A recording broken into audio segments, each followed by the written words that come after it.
Good morning. First of all, thank you to Shifa and the team at MSX for this opportunity to discuss about basics of investing.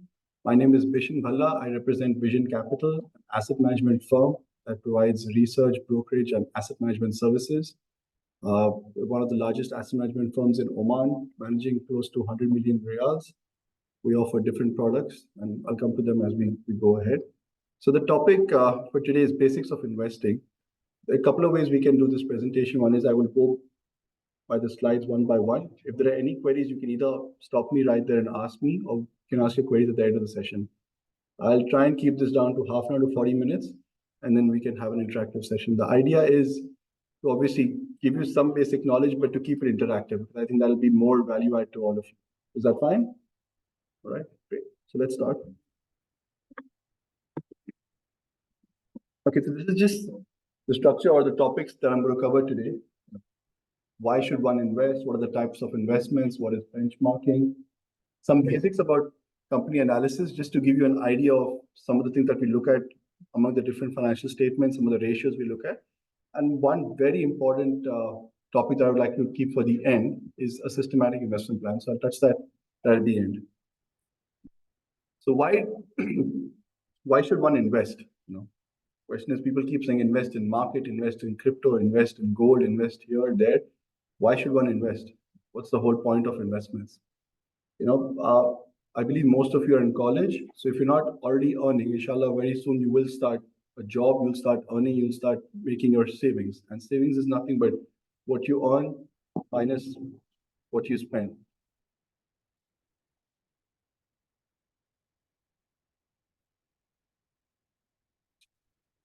That's your savings. And the idea is, how do you ensure that your savings are not getting eroded? Or how do you grow your savings, or how you grow your wealth?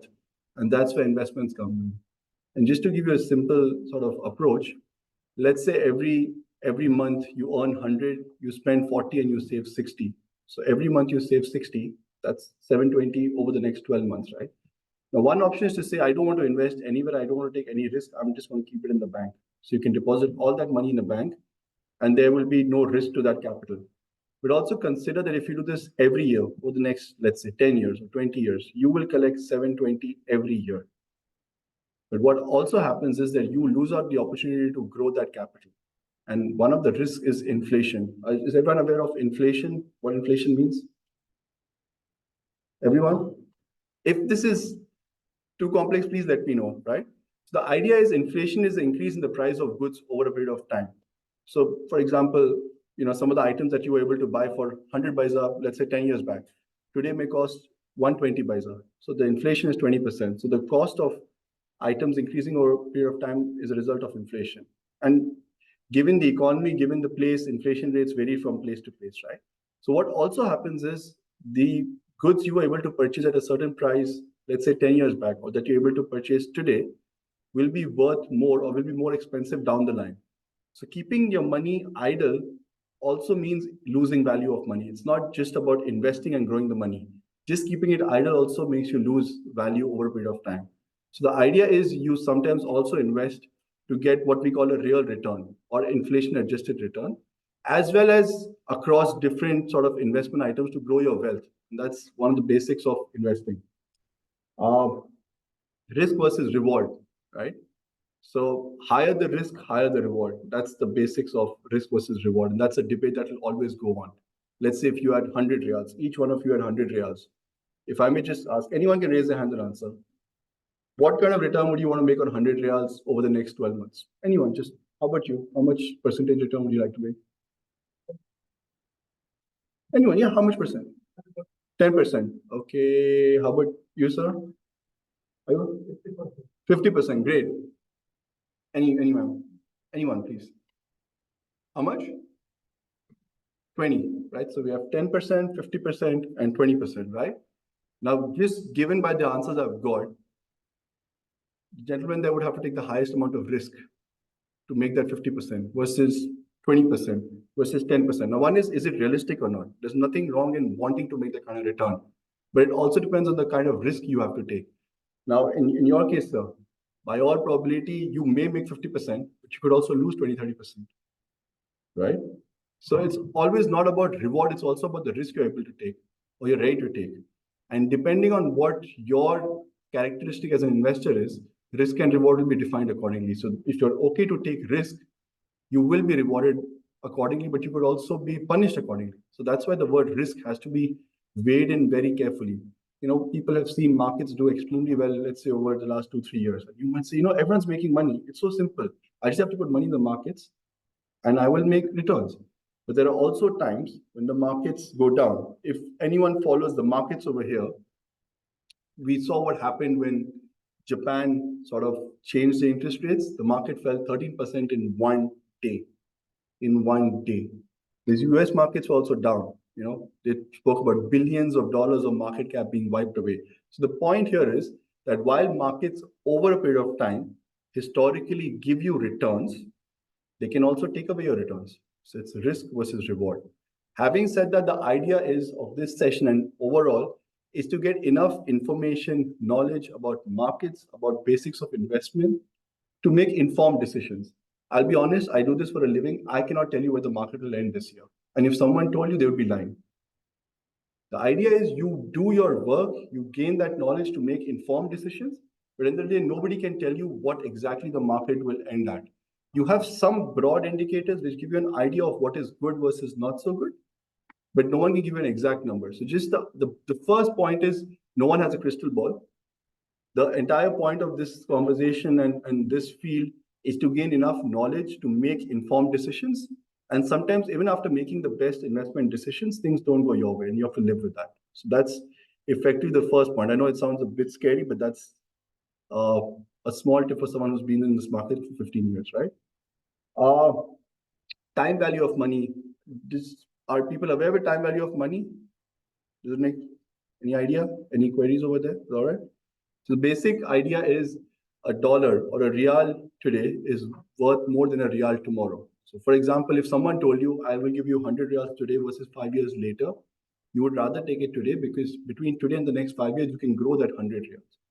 Conversely, even if you didn't grow that 100 reals, I just spoke about inflation. Inflation eats into the value of your money. Like I said, if something is worth 100 today, you will have to pay 120 to buy it after 5 years. It conversely means that if you have 100 reals today, it would be worth only 80 reals or some amount lower than 100 reals after 5 years because of inflation. So as time goes by, you also want to grow your money because that's a time value of money concept over there, right? And we use this word called opportunity cost. Opportunity cost is basically the cost that you want to take part in an opportunity or in an event. So if you want to invest in the markets, you tell yourself, if I'm making 10%, I will go to the markets. If the markets only give me 5%, I don't want to put money in markets. If I want to make 50%, where can I invest where I can make 50%? Okay, you might lose money, but what are the avenues to make 50%? So in all probability, you would not put money in fixed deposits because they do not give you 20% and 50% per year. You will have to look at something riskier. So sometimes even the returns you want will define the kind of investment choices you want to make. If you're okay making 5-6%, fixed deposits is perfectly okay. Or putting money in a bank is perfectly okay because they give you safe returns. But if your return expectations are higher, as they should be, you will have to look at alternate forms of investments, and we'll touch upon that. 100 minus age rule simply says that whatever your age is, 100 minus your age should be the amount of allocation towards equity. Again, it's a rule of thumb. Now that we have so many different asset classes, crypto, gold, etc., it's not strictly equities, but you would put money in risky investments based on this formula. And again, this is just a age-old formula that people have sort of passed on and that's followed. So if your age is 30, 70% of your money should go towards equity, 30% towards fixed income. As you progress, you should keep reducing your exposure to equity because as you age, you want to take less risk. Let's say someone who's 65 years old versus someone who's 35 years old. Someone who's 35 years old has a longer lifespan and can take more risks.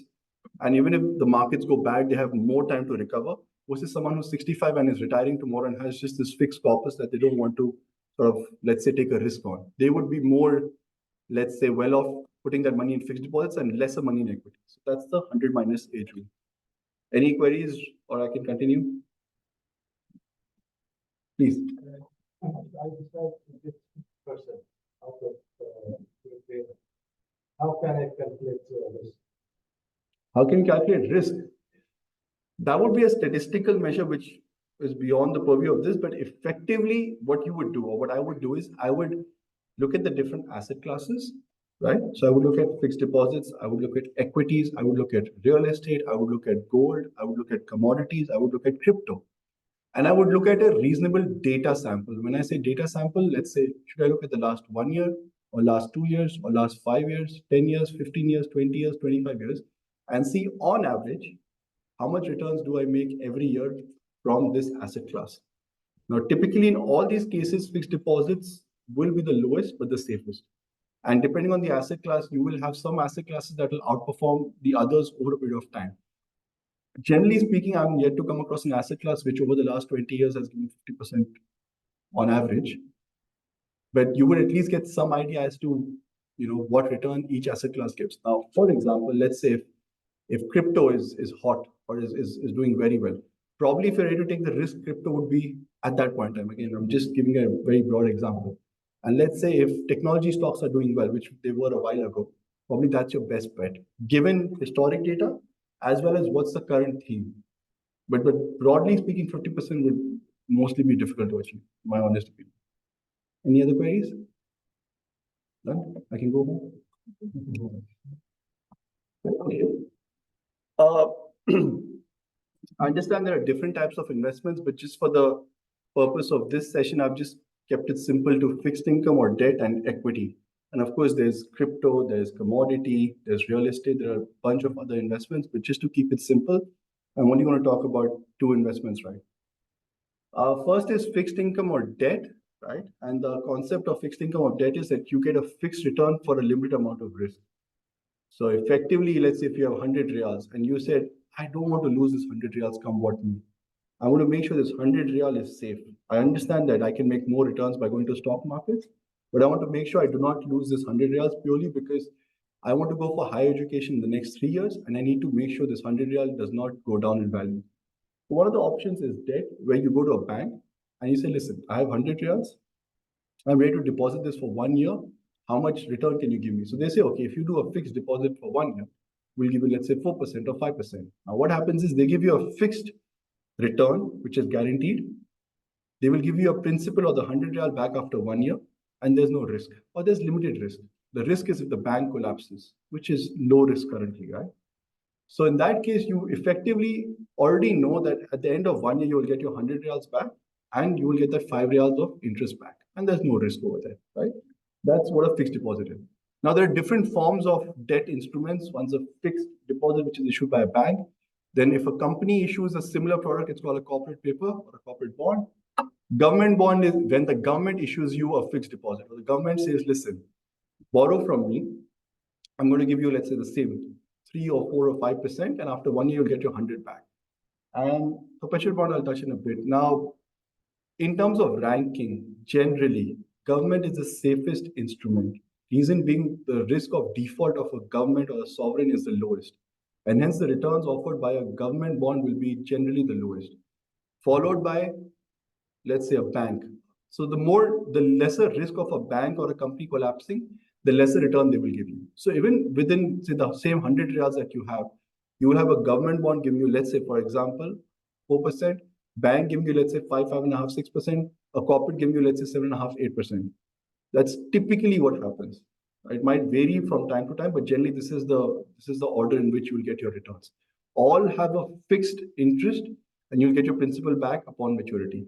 Perpetual bond is effectively issued by banks per se, but it's meant for a different regulatory purpose, which generally gives you a slightly higher return. Now, by definition, perpetual means till infinity or till the end of time. So what it means is, let's say if I purchase a perpetual bond put in the market at 7%, let's say there's a perpetual bond offering me 7%. What that means is, I give that bank 100 reals, and I get 7% every year till the time the bank calls back the perpetual. So effectively what I've done is I've given 100 reals, and every year till this instrument is active, I will make 7% every year versus a fixed deposit which gives 5%. So that's just another type of debt instrument. Equity. Equity is a form of ownership in a company wherein you share the risk and reward with the company. When I say risk, it means that if the company does not make profit, they don't pay something called a dividend. So you don't make dividend or returns as a shareholder. Or if a company does badly, we have something called stock prices that generally reflects in the stock prices, or at least theoretically, the performance of a company should reflect in its market value or its stock price. That's the basic idea. Now, dividends are paid out of profit. So if a company is not profitable, they may not be able to pay you dividends. Or if a company is not profitable, they may not, the stock price might not grow, it might remain stagnant or might even go down.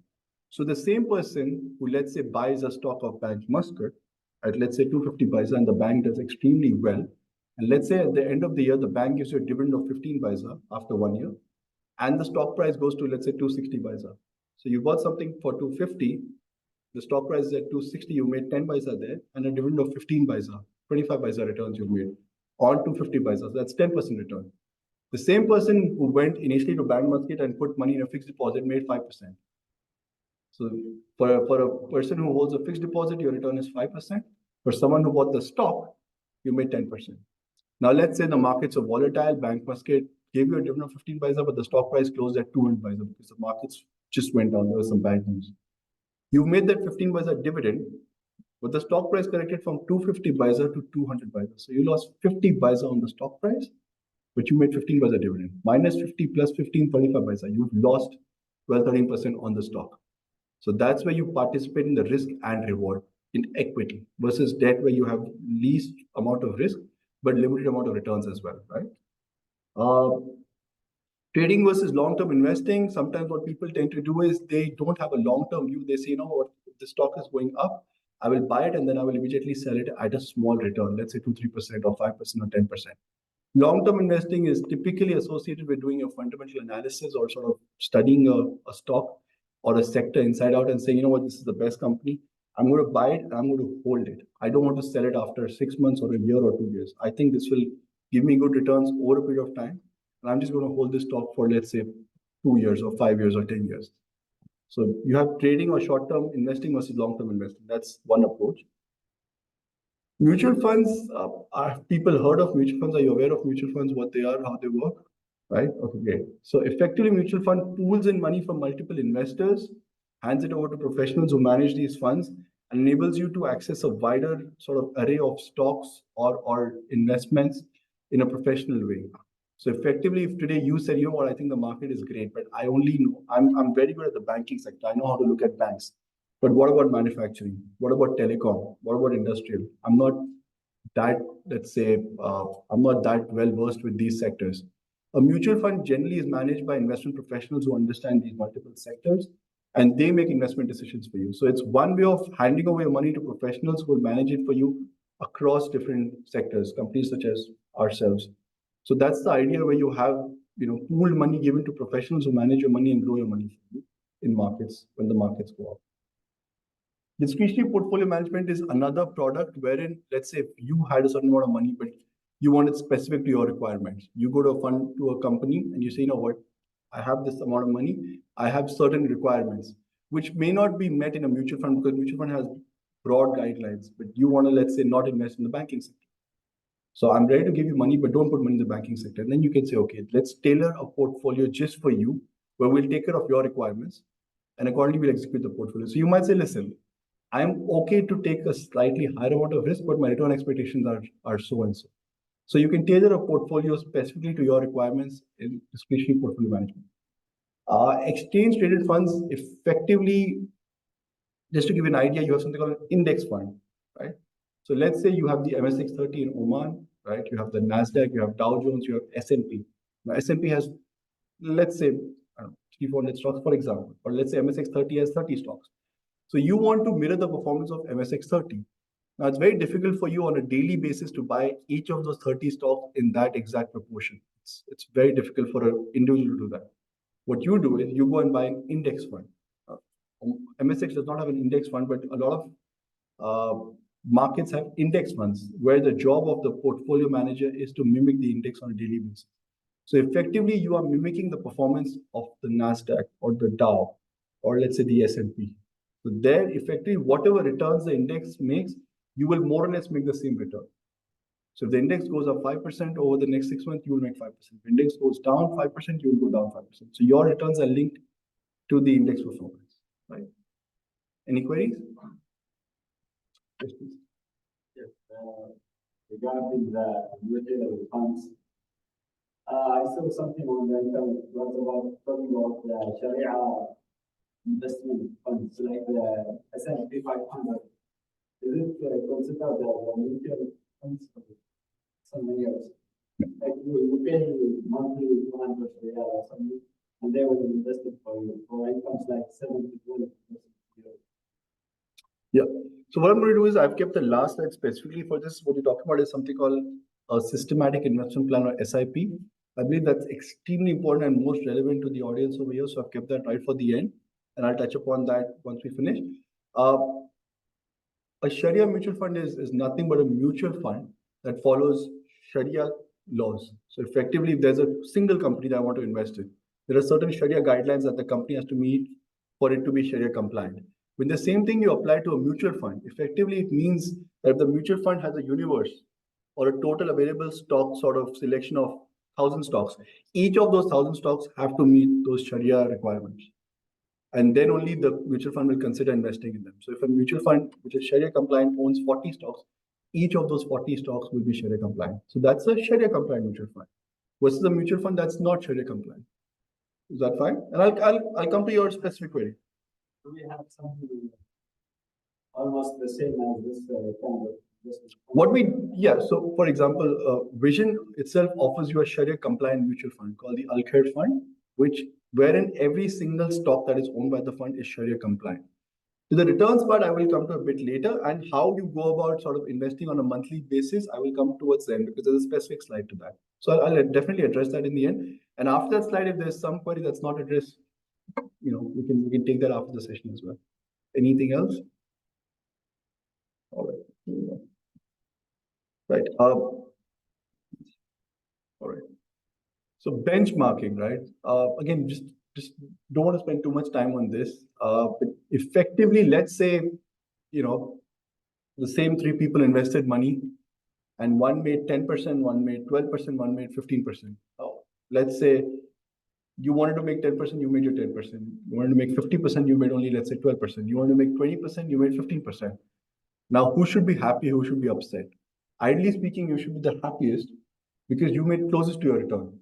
But technically, you made the highest return among the three, 10, 12, 15. So you've actually made more returns than them. So who should be happy? Who should be, let's happy? It's such a relative word to use, right?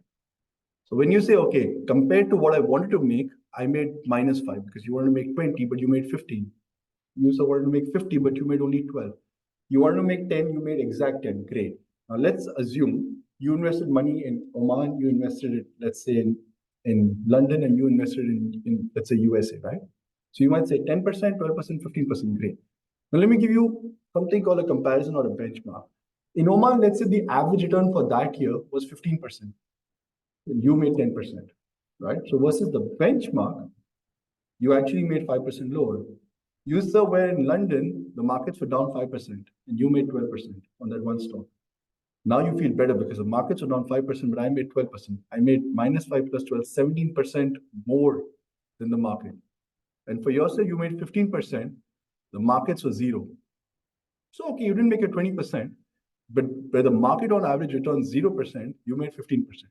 So benchmarking is an extremely important concept because it tells you relative to, let's say, the comparable market where you're investing, what returns you've made. So technically, for example, let's say in Oman, we have the MSX 30, right? That would be the benchmark for Oman. So if I invest in money in Oman, or it could be, let's say, banking sector. Let's say if I invest only in a bank, I want to know how the banking sector is doing or how, let's say, the MSX is doing to give me some comparison or some guidance in terms of how the rest of the market or a relevant investment or an alternate investment is doing. So it just gives you some idea as to how your peers or the market is performing versus your own returns. Because end of the day, 10% isolation is excellent for you, and your remaining returns are not that great depending on what you wanted. But when you do a benchmarking, you realize you've done much better than the market, right? Similarly, with professional money managers like us, benchmark is extremely important because it tells our clients how we've done with regards to our competitors as well as with regards to the benchmark. So, for example, if MSX returned, let's say, 10% or let's say 15% last year, but my firm gave 20% return, we've outperformed the benchmark. But let's say we return only 12%, we've underperformed the benchmark. So if that same money was just put in the benchmark, in case A, it would have underperformed, but in the second case, it would have done better than we did as a fund manager. So that's the idea of benchmark. So just the standard definition, benchmark is used as a reference point for the performance of securities, mutual funds, exchange traded funds, portfolios, or other financial instruments. Now, same thing with fixed deposits. Let's say all three people, and we can choose some other three also, that's fine, who wanted to put money in fixed deposits, right? Now, let's say you put a fixed deposit at 5%, 5.5%, 6%. Ideally, you made the best return. But let's say there's another bank offering you a fixed deposit at 6.5% for the same amount of risk. Then you would say, you know what, I could have made 0.5% more for the same amount of risk. So again, that's also some sort of benchmarking. Active investing versus passive investing, right? The idea of passive investing is saying that benchmarks or indexes are difficult to beat over a sustained period of time. What that means is, for example, in Oman, the benchmark is MSX 30. There's Dow Jones in the US, NASDAQ, you have S&P GCC over here. So if you were to put your money only in the index and let the index go up or down over a period of time, whatever returns you would make would be passive investing because you're not taking any active call on the index. You're letting the index determine the returns for you. Active investment is where you yourself sit and try and take investment decisions and you try and alter your portfolio periodically from time to time. It could be on a daily basis. It could be on a monthly basis. It could be, let's say, every 6 months. So portfolio managers like my firm are active managers where the idea is to actively track the markets, try and find out within an index or within a market, what are the companies that are doing well, what are the companies that are not doing so well, and accordingly allocate money to those companies that are doing well so that we can beat the benchmark as well as meet the return objective for a client. So that's the idea. Now, investment also involves staying away from companies that are not doing well. It's not just about identifying good companies. It's also not investing in companies that are not doing well. And there's nothing wrong in a company not doing well over a period of time. Sometimes companies don't do well for a sustained period of time. So the idea of financial analysis is also to identify companies that are not doing so well and stay away from them. So let's say if you have a portfolio of 10 stocks and you say, you know what, I'm not going to sell any of these companies. That's a decision you can make. Now you realize over the next 5 years, 8 out of those 10 companies have done very well for you. But 2 companies did so badly that your returns are, let's say, only 5% instead of being 10, 12%. So the idea is also to monitor the companies that are not doing well and eliminate them from your portfolio. So that's the whole point of active investing also, where you stay away from companies that are not doing so well and allocate money towards companies that are doing well, right? Simple return versus total return is effectively the return that a stock gives you. Like I mentioned, you have fixed deposits and you have equity. Now, returns generated from a stock are a function of 2 things primarily: dividends and stock price appreciation. So let's say if I bought Bank Muscat, like I said, at 250 paisa, and I told you at the end of the year, the price of Bank Muscat is 280 paisa, but it also gave me a dividend of 15 paisa. So the return is technically 280 minus 250, which is 30 paisa, plus the 15 paisa that I got in dividends, 45 paisa. That's the total return that I've made. Simple return will not adjust for dividends or other corporate actions, whereas total return will take all corporate actions into consideration before giving the returns. Now, why dividends are also very important? Let me give you another example. Let's say, same, I'll just keep referring to Bank Muscat because it's easier to use one example. Bank Muscat, you bought at 250 paisa, right? And you got a 15 paisa dividend. Let's say the stock closed at 240 paisa end of the year. Now, you might say, I bought something at 250, it's closed at 240, I lost 10 paisa. But you've also made a dividend of 15 paisa. Irrespective of where the stock price goes, you made that dividend and they cannot take it back from you. So technically your return is minus 10 plus 15, 5 paisa. So you've still made some returns on the stock. So the dividend, let's say, comes once a year in April and the markets crash towards December. So the stock price went down, but the dividend is already realized. And that money is already with you in cash. Nobody can take that away from you. So that's on total return. Any queries? Yes, please.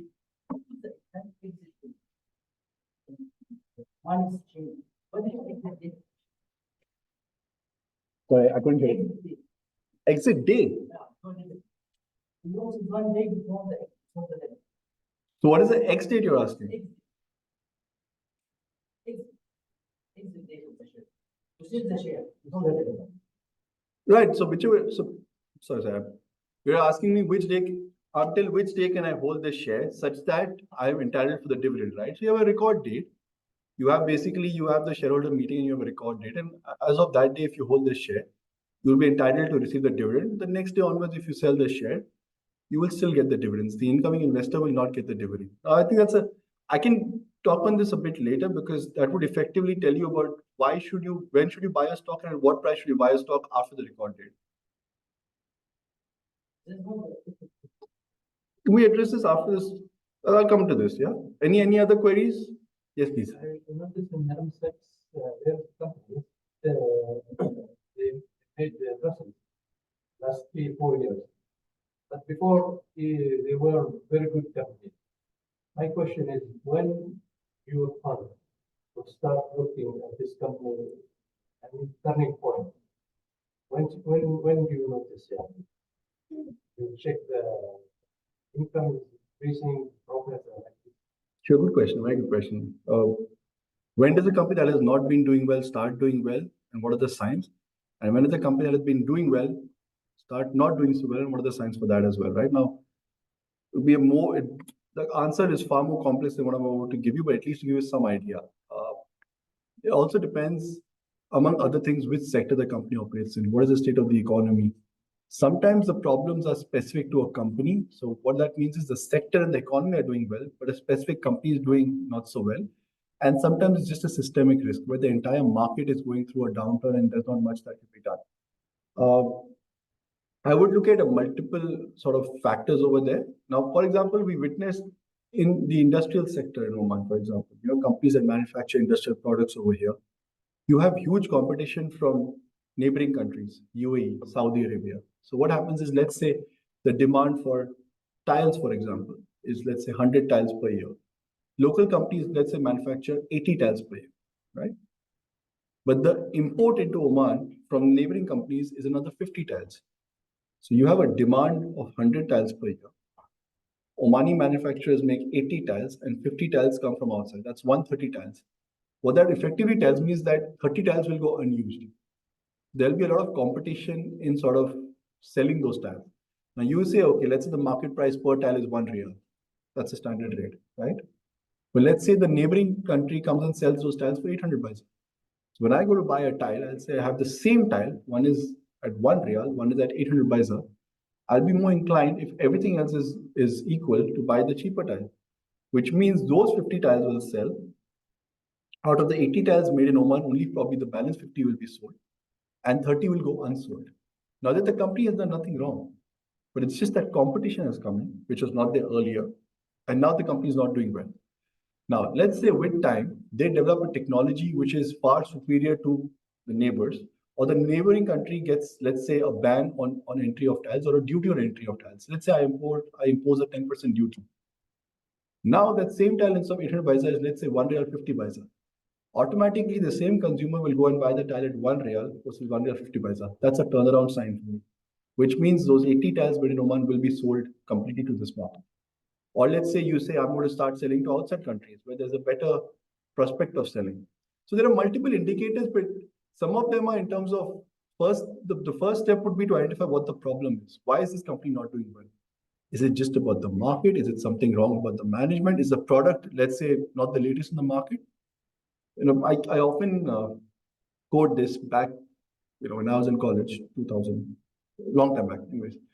The world's largest selling camera. Can anyone take a guess? Let's say between 2005 and 2008, which was the world's largest selling camera? And I might be wrong, so please don't quote me on this, but any guesses? Anyone? Kodak? Who said Kodak? Right, Kodak. Anyone else? No? Nokia. Because every smartphone had a camera. I would have to buy a Kodak, carry it all day long, whereas now I have a smartphone which has a camera. So Nokia was the world's largest selling camera, or at least it was easier to have a camera in a phone. And has anyone bought a Nokia recently? Anyone? We'll ignore that.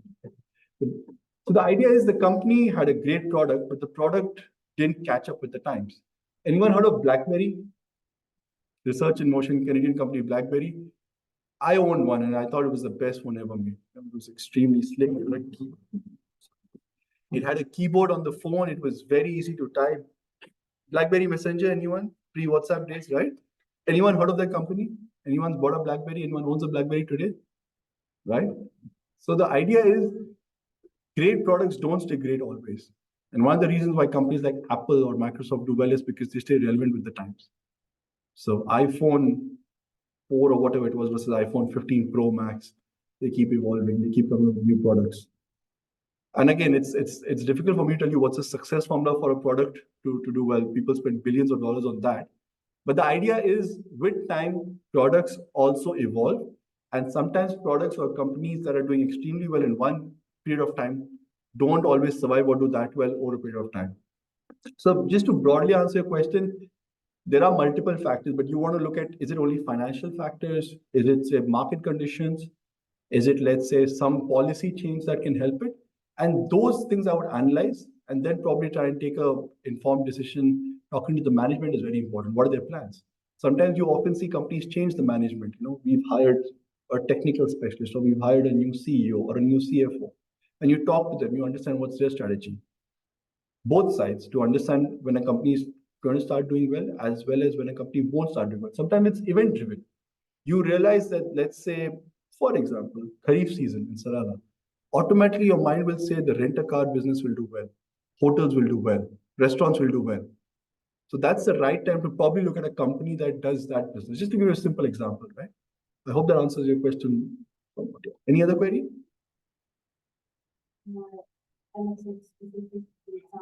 Sure. How does a fund manager or any portfolio manager, any of these management strategies to include any of the market instruments, which is this company into their, for example, mutual funds or any kind of investment instruments that they plan to use. So one of the ways to look at for the signs that the companies know that is looking at their financial statements, which are on the NSF website itself. Then we also do some exercises within the market. For example, as Vishen mentioned, that they try to reach out to the management of the company if there's any rumors on the market. If there's any news on might is not going to work, but I think it's important. If there is any rumors, any news on the market, there is action taken within the marketplace.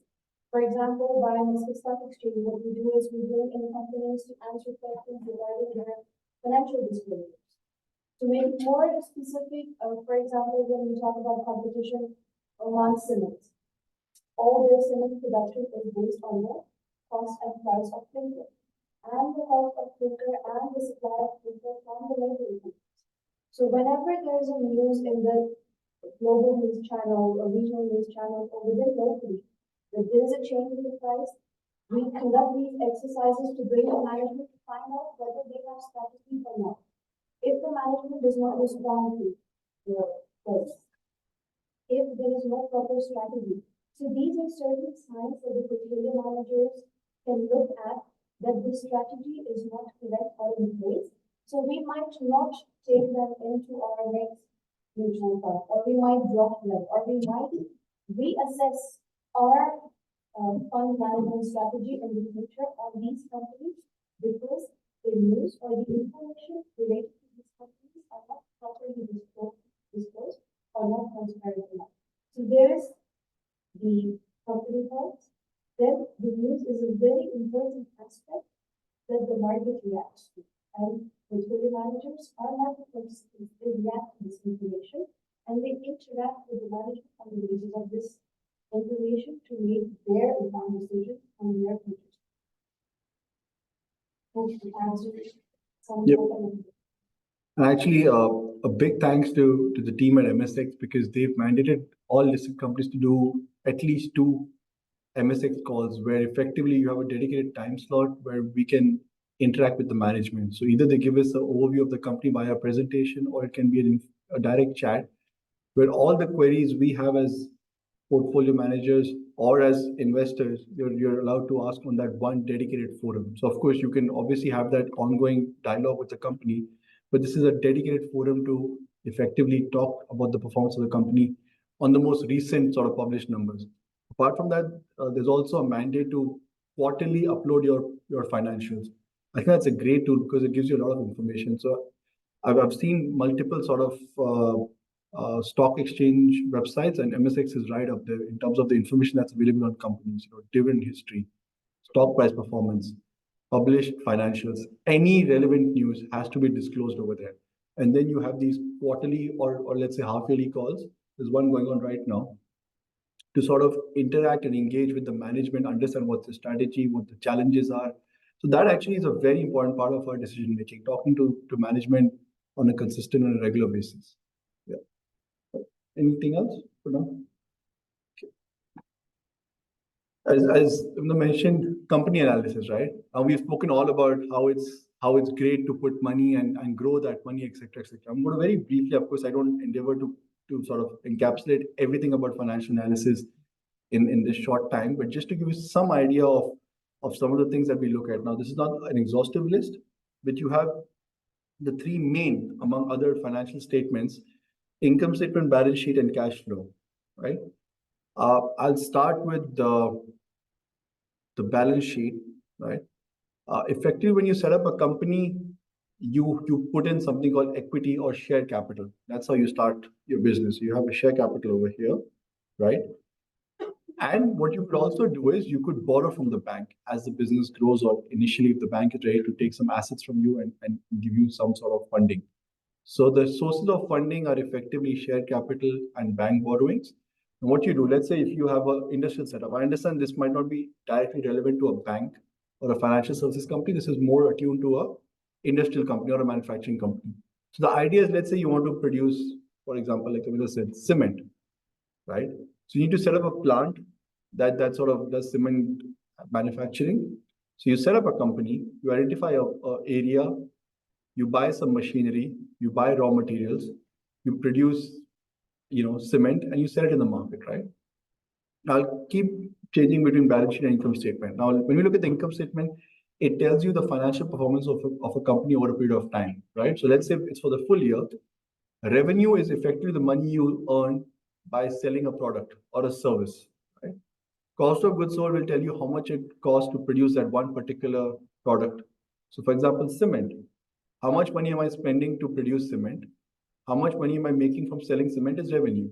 Revenue minus cost of goods sold is gross profit, right? Then we have certain operating expenses or overheads or G&A, which we subtract to get operating profit. Now, operating profit is extremely important because it tells me how much money the company is making for its core business or the business that was set up to do, right? So there's something called net profit, which comes right at the bottom, but I would very strongly focus on operating profit because let's say there's a cement company. I want to know how much money they made selling cement, right? Now, just by definition, because you purchase assets to manufacture a product, there's something called depreciation associated with assets. Now, depreciation is a non-cash expense. So for companies that have a lot of assets, you will see a depreciation charge. The idea is that is a non-cash expense. As per accounting, I'm supposed to allocate a specific life to an asset and reduce the value of that asset by applying depreciation, but that's not a cash expense. So if I bought, let's say, a plant for, let's say, 100 reals, let's say the life of the plant is 20 years. And if I use a straight line depreciation, I should reduce the value of that plant by 5 reals every year.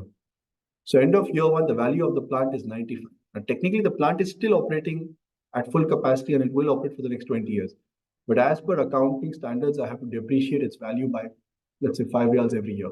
That is an expense in my income statement, which is non-cash in nature. So I add that back and I come up with something called EBITDA, earnings before interest, taxation, depreciation, amortization. Extremely important because that tells me how the company is doing on an operating basis, adjusted for depreciation and amortization, which is for intangibles. If I buy a license, that also has a finite lifetime, but I apply amortization, right? Now, like I mentioned, you can start a company by putting in your own money as well as borrowing from the bank, right? When I borrow from the bank, I have to pay them an interest every year, or let's say every periodic period, and I have to return the principal after a period of time, right? Now, the interest cost is accounted in your income statement. So effectively, I have something called a finance cost over here, which is what I have to pay to the bank for borrowing money from them so that I can do my business. So let's say I wanted to buy machinery. I went to the bank, I borrowed money, I set up that machinery, I made the product, I sold the product, I made a gross profit, I have some fixed expenses, I have operating profit. Now I have to repay that finance cost. Similarly, let's say if I have some spare money that I generate every year, I invest that money, let's say in fixed deposits. I make something called a finance or investment income. Often what happens is even industrial companies whose core business is, let's say, manufacturing an industrial product, they have excess cash. What they do is they hand over that cash to portfolio managers like ourselves to manage in the stock markets, because they said we have this spare cash which we don't require, let's say, for the foreseeable future. Why don't you invest this in the markets? And this is our return expectation, or this is effectively broadly what we're looking at. That investment income or finance income is recorded in your income statement. But why it's very important to differentiate this from operating profit is because operating profit tells me how much the company should be able to make on a sustainable basis, doing what it's meant to do. They're the professionals in making the product. We're the professionals when it comes to money management. So even though those returns are meant for the company, you need to split it to understand how much money the company is generating on its operations versus how much it's making on its finance income. And you then have profit before tax, you pay a tax, and you get net profit after tax, right? Now, in ordinary course of business, let's say if I told you a company is making operating profit of 100, but there's a finance cost of 120, the company would make a loss. So even though operating profit is there, it might not translate into net profit. Conversely, let's say if the company made profits historically and put all that money in fixed deposit at 5%. So let's say the company has a fixed deposit worth 500 reals at 5%, that's 25 reals. Operating profit was a loss that year of minus 10 reals. So operating profit is minus 10, finance income is 25, net is 15. So the company might still report a profit. So it's very important to split up the profit between operating profit and investment income to see how the company is doing on both levels. So often, to answer your question again, sometimes we see that the company is making money on an operating level, but the finance cost is so high that their actually net profit is negative. So then ideally I would analyze as to how this company can sort of repay its debt. Then all you have to accept is that just given the financing structure of the company will have a very high finance cost. So it's doing very well in its products. It's selling its entire capacity. The finance cost is so high, or it's so highly levered that the company is not making money on a net profit basis. And a lot of companies actually don't make money on operations because of challenging market conditions, but the investment book is doing very well. Sometimes you have something called an associate. So let's say a cement company has a stake in a clinker company, for example, and that clinker company is doing extremely well. That investment income is positive, but the operating profit is negative. You will still see a net profit being positive because the associate is doing well, but the parent company is not doing well. So you need to look at these not only in isolation, but also break down each item to see how these companies are doing. And that's the basic of investment analysis. If I just give you a net profit number, you would say, this company is making profit or it's making loss. But the idea is to dig deeper and find out more and more about each line item that will help you analyze the company better, not just as a company, as a sector across years that helps you. Now, again, you made a product, you sold a product, you made a net profit. Excellent. Everything is good. But that's not it. When you make a product, you effectively take some raw materials from suppliers, right? Now, let's say you've taken money from suppliers, you bought raw materials and you spent 80 reals to make a product. You sold that product for 100 reals. You made a gross profit of 20 reals. You have no financing. Your fixed expenses are 10 reals. So you have 20 real gross profit, 10 real expenses, 10 real profit before tax. Let's assume no taxes. Net profit 10 real. Excellent. Everything looks good. Company is very clean. Everything is fine. But let's say those 80 reals you spent to purchase that product, you have to pay within 30 days, right? Now you sold products worth 100 reals, which is your revenue, and you sold them on credit, and you will receive that money after 30 days. But let's say you don't receive that money after 30 days. What happens then? You already paid 80 reals to your suppliers, but you haven't received money from your, let's say, customers. That goes into receivables. So it's extremely important to look at these line items called inventory, receivable, and payables. And the reason is because sometimes companies make sales, but the sales are on credit.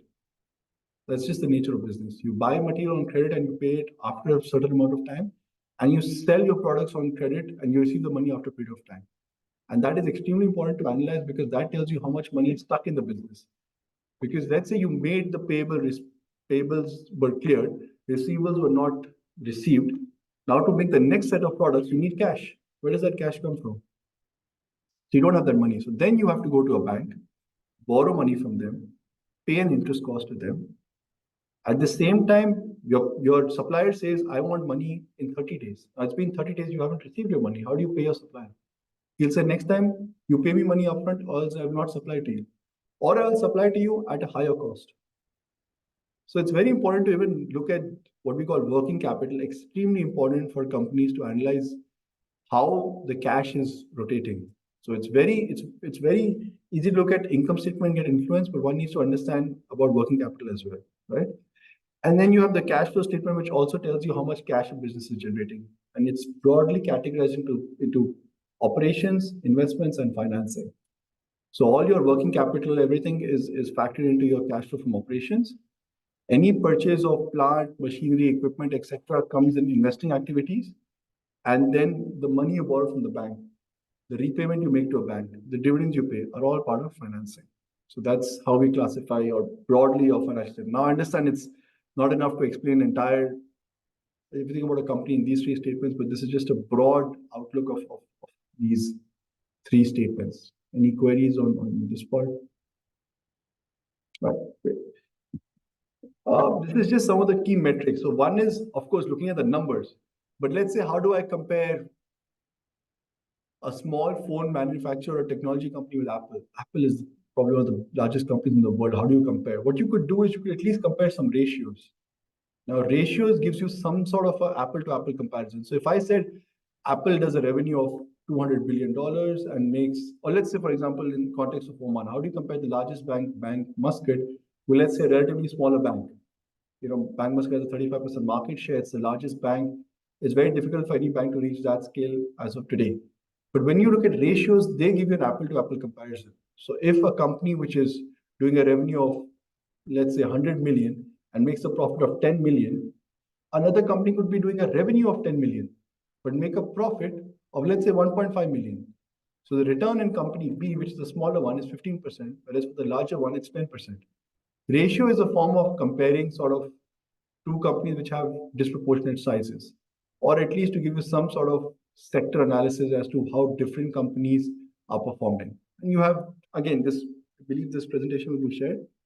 So these are just some basic sort of ratios which I'm sure you must have gone through: gross profit margin, operating margin, etc., etc. And it just helps you compare different companies. So companies which are different in size, this gives you some tools to sort of give them a common platform and compare them, right? And now coming back to, one of the most important aspects, most relevant to the audience over here, is systematic investment plan, right? Now we spoke about mutual funds, which is a pooled investment where you could put money across different stocks, and you have professional managers who look at that, day in, day out. Now I'm going to give you 4 scenarios. What is an SIP? It's nothing but effectively putting in money on a regular basis, mostly on a monthly basis, and creating wealth over a period of time.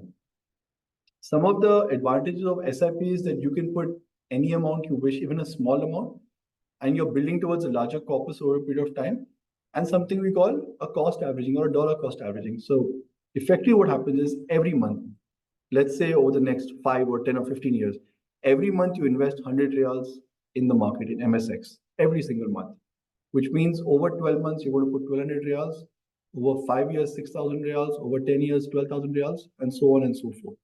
Now, the idea is, let's say over the next 20 years, you're putting 24,000 reals. Maybe you don't have 24,000 reals to invest today, but you have 100 reals to invest today, or 50 reals to invest today.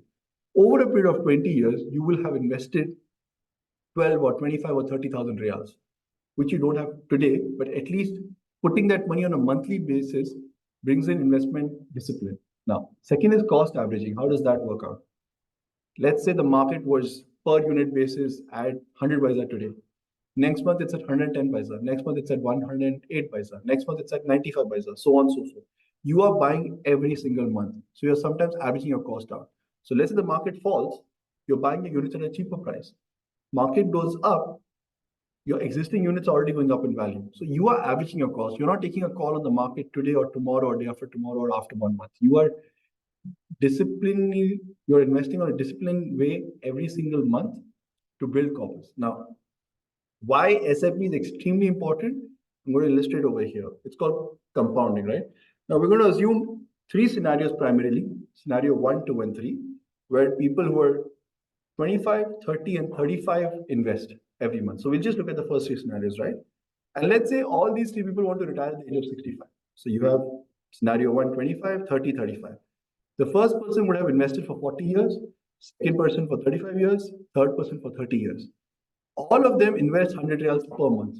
Every single month, 100 reals, all three invest, which means 1,200 reals per year. First person is investing 1,200 reals across 40 years, which is 48,000. Second person will invest 42,000. Third person will invest 36,000. Now let's assume, given what we know about the markets, every year the market gives you 8% return over the next 40 years, right? Person one will have invested 48,000 and their value at the age of 65 will be 351,428, which is 7.3 times the money they invested. Person two will have made 239,118 or 5.5 times the money, and person three 150 or 4.2 times the money. So the earlier you start, the better it is because compounding works that way. Now, scenario 4. Let's say scenario 4, person started 10 years late. Instead of 25, they said, you know what, I'm 35, I haven't invested, let me start today. And they decide, instead of 100 real, they will put 200 real per month. So someone who started at 25 and put 100 reals per month versus someone who started at the age of 35 and is ready to put 200 reals per month. Now, ideally, this person is investing 48,000 reals who started at 25, but the person who started at 35 invested 72,000 reals, much more. Still, at the age of 60, sure, this person would have made 351,428, and this person would have made 300,059 because he started at the age of 25. So even though you're ready to put a higher amount of money, the earlier you start, the better it is, as early as today or tomorrow. It's just disciplined investing. Maybe you don't have, you decide how much you want to put. It could be 50 real, it could be 100 real, it could be 200 real, it could be 25 reals. But start that as a disciplined investing habit. And it's something that at least we've seen historically, people have built corpuses and wealth following a disciplined approach because it gets you in the habit of putting in money in markets every single month. So that's just to give you a live example of how SIPs work. Yeah. So that's it from my side. Glad to take any queries. I hope this was worth your time. Thank you for attending firstly. Appreciate it. And yeah, thank you.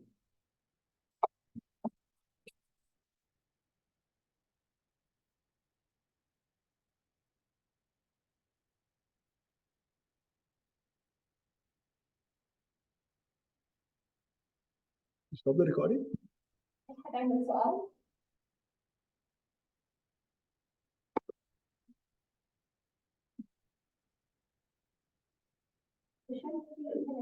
On the process of how unknown instruments can start investing with your company. Absolutely. Recording on is okay. All right. Right. Good point. So effectively, let's say you want to invest in the markets, but you don't know how to go about it. So the idea is companies like myself help people who want to start investments. So you first come and you open a MCD account, right? Clearing and depository account, where effectively some basic documentation is required to open a MCD or an investor account. Once that is done, then we open something called a brokerage account, which is firm specific. So specific to Vision Capital, we will open a brokerage account for you, which will enable you to invest in markets across GCC. So whether it's specific to Oman in the MSX or whether it's GCC markets, you can then invest. And we ourselves have 3 mutual funds, which any one of you can invest in on an SIP basis, or let's say a one lump sum investment as well. Now, just to give you some idea, we had 2 IPOs last year, initial public offering, which is effectively when a company comes to the public for the first time to offer its shares. Abraj Energy and OQ Gas Network, OQGN, right? And we had a lot of people who said, you know, what are these IPOs? I want to invest in market. What should I do? So we facilitated that process by enabling companies or individuals like yourselves to open a MCD account, open a brokerage account, and then they bought these shares. And depending on what their view or what their time horizon or what the requirement was, they either hold on to those shares and take the dividends and participate in the upside of the company or downside, or you sell those shares and you take back the money and then you can reallocate that somewhere else. So I'm leaving my card over here. If anyone is interested and keen in investing in the markets, please reach out to us and we'll be more than glad to facilitate that process for you. Customers for opening these accounts? Right. Yeah. So all of these accounts are free of cost. So the MCD account opening process is free of charge. Opening an account with Vision Capital is free of charge. Only when you transact in the market, there's something called a brokerage fee, which is separate. But to open these accounts, there is absolutely no charge. So even if you decide as a process, let me at least open the account, I will decide when to invest. Both these processes are absolutely free of charge. So you could have your own specific investor ID set up free of cost in a matter of a day or two maximum. So yeah, thank you for that part. You offer electronic listing? We do, yes. Especially when it comes to IPOs, definitely. And I think we also have, you can access your portfolio and transact online as well. Yes. Yeah. Can open an account from here? MCD account you can definitely open online. Even for Vision, you can upload your documents online and we'll process them and we'll open the account. Yeah.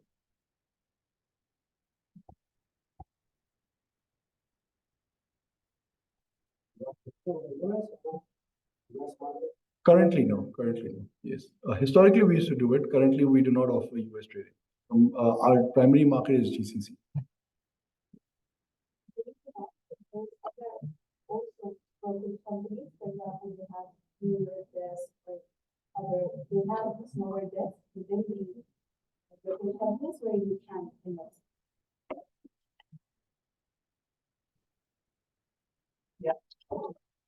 You mentioned GCC market. Are all GCC markets or how do you divide it up? All of them, all GCC markets: Saudi Arabia, Bahrain, Kuwait, Qatar, Dubai, UAE, Dubai, Abu Dhabi, all of them. We have standard brokerage rates which are consistent across the market. I can give you details on that, but effectively, whatever are the prevailing rates in the market, it's the same. Is it the same profile? Since I open an account to be or do I need to open it? The same one works. So once you open an account with Vision Capital, you can invest in MSX or Oman, or you could invest across the GCC. Yeah. So just some numbers for your reference. I spoke about them. I spoke about SIP. I spoke about indexes, right? Indices. So you have the S&P Sharia Index and the S&P GCC Total Return Index. These are two indices that track the GCC markets, the entire GCC market. Over the last 14 years, from 2010 till 2024, because that's when we launched our fund called the Real Economy Fund, Vision Capital Real Economy Fund. From 2010 till 2024, the S&P GCC Total Return Market has returned on average 4.4% every year. So every single year you would have made 4.4%. The S&P Sharia Fund, the index, would have returned 6.4% every year. And Vision Capital's Real Economy Fund has returned 12.3% every year. That's just an example of active versus passive. Now, I'm not saying every single year we outperformed. There would be some years in the last 14 years where the market must have outperformed. But on average, over the last 14 years, we've returned 12.3% every year, whereas market has returned 6.4 and 4.4. And very specific to Oman, the MSX from 2002 to 2024, last 22 years, on average has given a return of 9.8%, whereas Vision has given 14.1%. So just to give an example of 9.8 also sounds excellent, right? Because fixed deposit gives you 5%, markets giving you 9.8%. That's great. But then you look at active management, where it's 14%. There will be periods where we will underperform the market, but the idea of active management is to pick winners and eliminate sort of stocks that are not doing well on a consistent basis over a period of time. So just to give you some numbers, because it's easy to show you a slide and say, it's great, you can make money in active investing, but live data always speaks for itself, right? So the idea is if you claim to be an excellent portfolio manager or investment manager, the number or the track record has to speak for itself. Otherwise, everyone else would just come and claim, right? So and as is the case with our peers as well, we've all tried our best to deliver the best return for investors over a sustained period of time. Yeah. All right. Thank you so much, everyone. If any queries after this, I'm going to take it offline as well. Wish you all the best. And yep, thank you so much.